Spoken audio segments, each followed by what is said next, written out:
dire, oltre gli orizzonti e le distanze, due parole possono bastare per modificare l'aria generale di un discorso. Due parole anche già sentite, come calamite ti risucchiano nel vuoto. Due parole che non ti ho mai detto, forse nel rispetto delle scelte che tu hai fatto.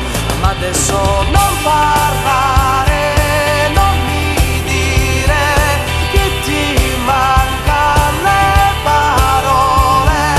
Lascia al vento ciò che hai dentro, spiegagli che il tempo è il tuo dolore e prova a farlo in due parole.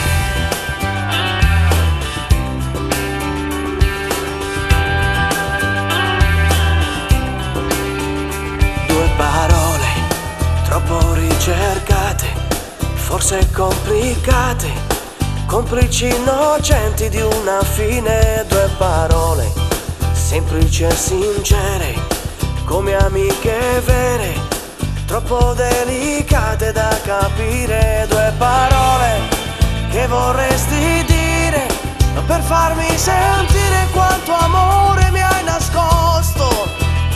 Due parole cadono dagli occhi, lente come fiocchi di neve. Ma adesso non parlare,